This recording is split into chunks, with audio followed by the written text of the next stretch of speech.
Meus amigos, vamos lá, retornando ao que aconteceu no dia 8 de janeiro. Até porque isso não pode, em momento algum, ser esquecido. Existem várias visões sobre o que aconteceu. Os que acham que está correto, os que não estão corretos, essa aqui é a minha. Eu vou dizer aqui com todas as letras, tá? Entendam bem minha palavra, não uso duplo sentido. Primeira coisa, o que chamaram de golpe, o que transformaram em tentativa de golpe, foi, na verdade, queridos, nada mais, nada menos do que um episódio usado como arma política. Mas será que alguém duvida disso? Vamos lá. Primeira coisa. Ele foi usado para calar pessoas, ele foi usado para perseguir adversários e ele foi usado para concentrar poder em mãos de poucos. E se tem uma coisa que eu não vou engolir em silêncio, sinceramente, é ver o povo sendo tratado como inimigo dentro do próprio país. E isso de ambos os lados, tá? Eu não estou dizendo que a esquerda está completa. Eu não gosto da esquerda, isso eu deixo bem claro, não sou partidário da esquerda, mas talvez eles tenham razão e a direita errada, mas o que não podemos é nos tornarmos inimigos dentro do nosso povo. É ver o povo sendo tratado como inimigo, como eu disse agora mesmo, dentro do próprio país. Isso é inaceitável. Isso é inaceitável, porque o que todos têm que querer não é a vitória do político em si, do partido em si, é a vitória do país, é o bem como um todo. Nós vamos lembrar os fatos, tá? Vamos voltar então, vamos até ao dia 8 de janeiro. Dia 8 de janeiro de 2023, inclusive. Manifestantes ocuparam Brasília. Caindo de todo lado, milhares de pessoas vindo de todos os cantos, ok? Aí vamos lá. Primeira coisa, invadiram prédios públicos. Errado. Muito errado. Invadiram o Congresso. Errado. Invadiram o STF. Errado. Invadiram o Palácio do Planalto. Errado. Houve vandalismo. Houve depredação. E isso sim é condenável. Eu não defendo isso. Punição por invasão de propriedade privada, punição por vandalismo. Não há defesa contra isso. Todos eles tinham que ser punidos. Sem dúvida. Mas aí eu pergunto. Essa invasão, atabalhoada, pessoas vendendo pipoca, algodão doce, idosos, foi realmente uma tentativa de golpe? Meu Deus do céu! Não é possível que alguém pense isso, porque é um golpe sem apoio das Forças Armadas. O golpe sem liderança política organizada, porque não tinha ninguém aparentemente ali à frente daquilo. Por mais que diga que o autor foi o presidente Y, não houve essa afirmação. E golpe, sinceramente, gente, com gente de chinelo, como estou dizendo, aposentado, comerciante, dona de casa, que é isso? Que golpe é esse, meu Deus do céu? Agora, será que nesse aspecto não se construiu então uma narrativa conveniente? Porque se vocês juntarem as peças, essa narrativa justificou perfeitamente o que veio depois. Tudo o que está acontecendo agora é que aí, vou te ser sincero, muitos da esquerda também não gostam, impostos, desmandos e daí por diante, né? Isso veio logo depois de todos esses fatos. Agora, por que, meus amigos, por que todo regime autoritário, se vocês notarem, eles começam assim. Desse mesmo jeito. Primeiro, cria-se um inimigo. A besta fera. Depois, dizem que esse inimigo, ele ameaça a pátria. Ele é um dano à pátria. Aí, em nome de combater esse inimigo, começam a restringir liberdades, calar vozes, prender opositores, e essas restrições também se dão sobre você, partidário da ideologia. Porque você também está tendo cuidado para falar as coisas, você também está tendo que repensar tudo o que você faz. E exatamente isso que o dia 8 de janeiro virou. O pretexto perfeito para integrar o tal do Estado autoritário. Porque agora, repito, você não tem mais liberdade para quase nada nessa vida. Você não pode mais conversar num bar, Você não pode mais falar no telefone. Mas vamos lá, olha só. Quer prova? Vamos lá. Enquanto pessoas simples, ok? Vamos lá. Trabalhadores, como eu disse, aposentados, gente que nunca quebrou um copo na vida, foram presas em massa, dentro de ônibus, ficaram meses sem julgamento, tratadas, inclusive, como terroristas, ok? Políticos de colarinho branco envolvidos em corrupções bilionárias de todos os aspectos: aposentado, precatório, pedalada, mensalão, petrolão, lava-jato. Todos eles continuam exercendo seus cargos em liberdade, milionários. Alguns continuam no poder. Teve gente que foi pego com dinheiro na cueca, está lá atuando. Tem gente que o apartamento tinha 50 milhões, está lá atuando. Tem gente que foi presa, que foi condenada, que sofreu impeachment, está lá atuando. O que dizer disso? E eu estou citando direita e esquerda, tá? Não estou citando só esquerda, não. Onde está a igualdade perante a lei? Entende que ela não existe nesse aspecto? A Constituição, diz: todos são iguais perante a lei.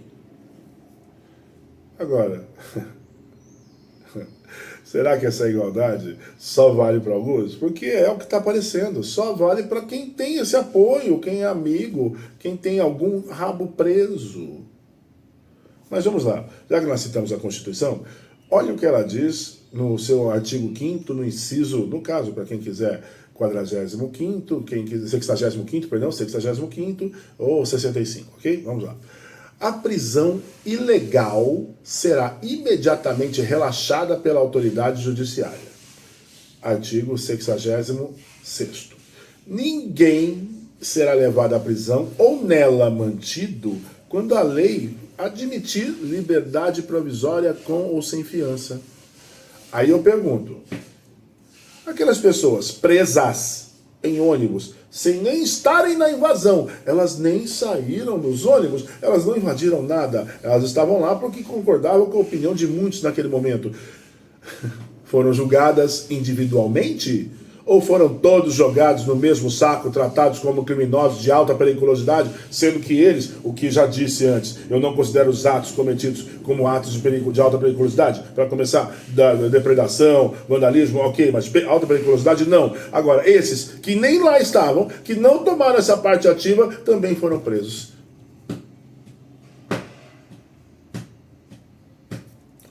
Reflexão. Isso é justiça? Ou isso é vingança política? Hã? Gente, todos nós nesse Brasil já sofremos injustiças de alguma forma, né? Todos nós, tá? Alguns vão sofrer injúria financeira, racial, étnica, religiosa, sabe? De todo gênero. Mas o que está acontecendo agora é muito grave. Está acontecendo um cercear do nosso bem mais precioso, nossa liberdade. Agora, o pior é o medo. Eu estou fazendo esse vídeo com medo. Eu estou com medo de falar, eu estou com medo de postar, eu estou com medo até de discordar. Você não pode mais falar o que pensa. Desde que mantido o respeito, desde que mantido o calão, sabe? Sem ofensas, nada do gênero. Porque se você critica, já vão te chamar de golpista. Se você protesta, aí vão te chamar de terrorista. E se você insistir, se você continuar defendendo as suas ideias, vão derrubar suas redes, vão te processar e vão te perseguir por crime de opinião. Como pode crime de opinião, desde que essa opinião não seja um racismo, um etnismo, um etarismo, o que quer que seja, você pode ter opinião, não é possível que você tenha que concordar com o poder vigente. E sem contar os abusos, né? Porque, vamos lá, os ministros do STF viraram porta-vozes políticos. É como era na Roma Antiga, né? A voz de Deus na terra, os imperadores. Os imperadores eram exatamente isso. Aqui, atualmente, os políticos do STF decidem quem pode falar, quem não pode, decidem o que é verdade, o que é fake news. Eles decidem. Eles são a voz de Deus na terra. Mas aí eu pergunto, desculpe me alongar tanto no vídeo, mas não é possível, a gente pode ter uma conversa decente, a gente pode ter uma conversa calma. Então vamos lá. Eu pergunto, desde quando a Constituição deu esse poder absoluto a 11 homens? Ninguém me responde? A Constituição, perdão, de novo, me enrolei com a palavra. A Constituição é clara. O poder emana do povo, não emana de gabinete, não emana de canetas, não emana de censura. O engraçado é que isso aconteceu naquilo que, no caso, muita gente, né, tanto direita quanto esquerda, mas mais a esquerda, reclama que foi a ditadura. As mesmas as coisas aconteceram na ditadura, na tal ditadura, né, dos anos 60, e cuja esquerda critica mortalmente a ditadura. Alguns direitistas dizem que foi o melhor período da história, no quesito ordem civil e tudo mais. Agora, eles também diziam que era para proteger a nação. Não é assim? A ditadura de Vargas, por exemplo, diziam que era para proteger a ordem, né? Getúlio Vargas Dornelles, inclusive, meu parente, para quem não sabe. E agora dizem que é para proteger a democracia. Estamos vivendo uma nova ditadura. Com essa, eu não concordo. Como na anterior, eu nem era vivo para dizer se concordava ou não, mas a boa parte dizia que sim, boa parte dizia que não, eu não estava lá para comprovar. Mas essa atual, eu não concordo. E democracia não se comete calando o povo, democracia não se faz prendendo opositores, democracia se protege com liberdade, com debate, com respeito à Constituição. É isso que é uma democracia, o poder do povo, mediante as leis que foram geradas para que essa ordem pública se fizesse, a tal da Constituição.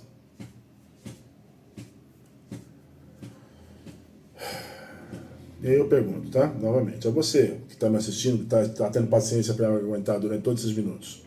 O que é mais grave? Vamos lá. Um manifestante que chutou uma porta, tá errado, tá? Não estou inocentando. Tem que ser preso, julgado, pagar multa, o que quer que seja. Agora, um sistema que prende centenas sem julgamento, ou seja, ignorando direitos básicos, isso não tem comparativo. Estou entendendo que isso pode acontecer com você a qualquer minuto, a qualquer momento, por qualquer ato? Um sistema que mantém idosos presos como se fossem criminosos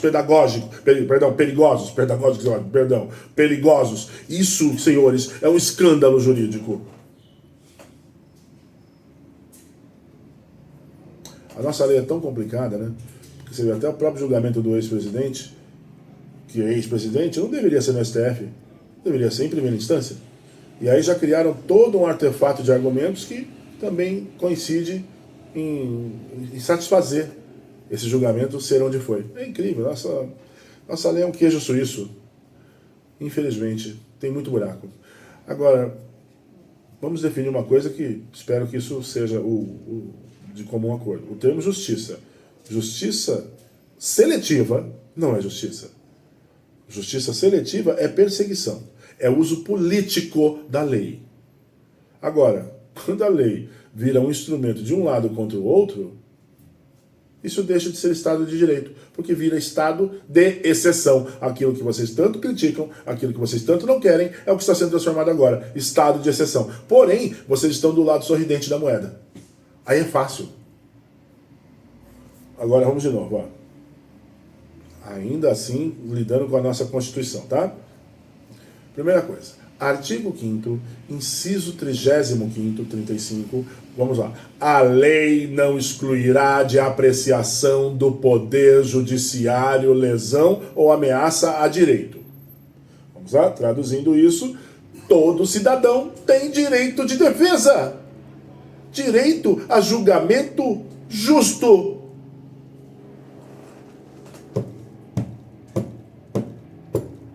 Mas não é o que acontece nesse país. E não é só nesse caso do 8 de janeiro, tá?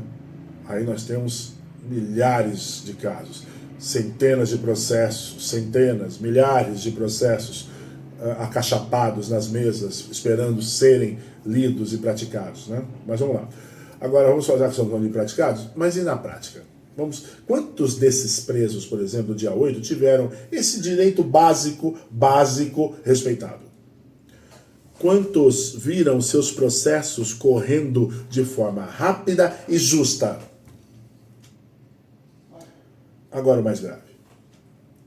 Quantos não ficaram e não estão meses esquecidos em presídios superlotados, que sim, é uma desumanidade para o que é criminoso? Imagina para quem cometeu um crime de opinião, estar num presídio superlotado, no meio da nata que não é tão saudável dentro do quesito social, que é a bandidagem.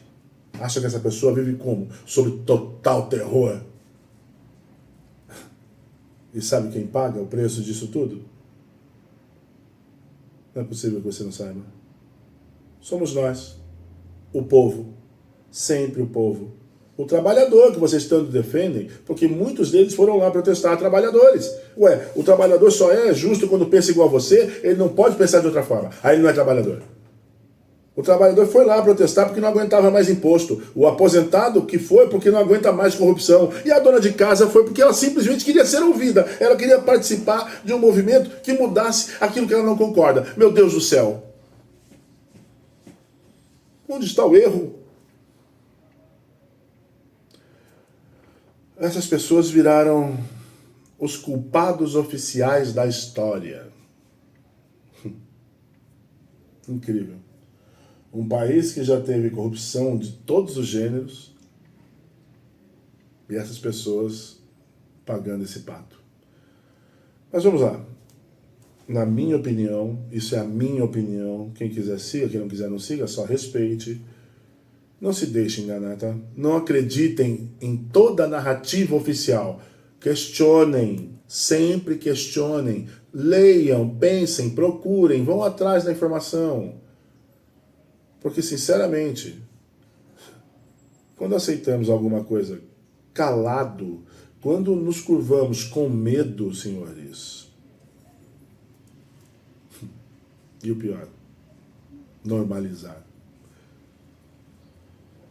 Quando normalizamos esses abusos em nome de uma suposta proteção, aí realmente temos um problema grave, muito grave. Porque a tal da liberdade já foi perdida. Não é possível que vocês não subentendam isso. E eu estou usando subentender para justamente deixar claro que talvez não tenhamos o mesmo jeito de pensar, mas é óbvio que a liberdade de alguém foi tolhida. Agora, o meu dizer, esse é meu dizer, o verdadeiro golpe não foi em 8 de janeiro de 2023, senhores. O verdadeiro golpe está acontecendo todos os dias. Todos os dias. Desde o dia 8 de janeiro. Porque a narrativa criada faz com que todos sigam a cartilha daqueles que desenharam todo o processo. A maioria das pessoas está enlouquecida. Quando se cala a liberdade, quando se prende sem julgamento, quando se governa pela caneta e pelo medo, não é possível isso ser certo. Eu não aceito isso. Eu não posso aceitar isso. E eu não vou ficar em silêncio. O pior é que o não silêncio põe em risco a minha liberdade. Mas, como sempre disse, né, a Constituição é bem clara. Bem clara. O poder emana do povo brasileiro nesse caso. Agora, queridos, não sei nem sei como dizer isso, tá? Mas enquanto eu tiver a voz, eu vou usá-la. Eu vou ler, porque é a minha ferramenta. Eu sou um jornalista. Essa é a minha ferramenta.